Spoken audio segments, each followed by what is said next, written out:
সরস্বতী শ্রীচরণ, যার পূজা করেছিল কৃষ্ণ ভগবান, যাহার প্রসাদে মূর্খ হয় জ্ঞানবান, তার জন্ম বিভরণ শুনো সর্বজন।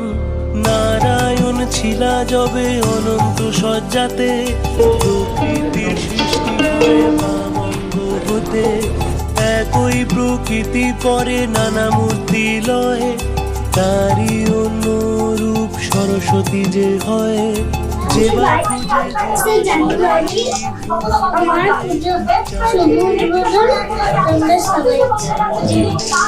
মাঘ মাসে শুক্লা পক্ষ পঞ্চমী তিথিতে, বিদ্যারম্ভ পূর্বে তারে পুজিবে ভক্তিতে।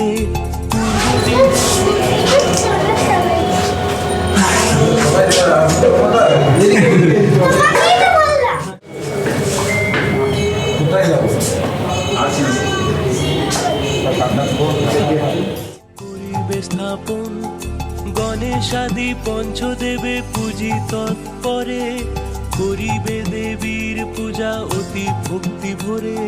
নৈবেদ্যাদি দিবে যাহা শুনো ভক্তজন, ক্ষীর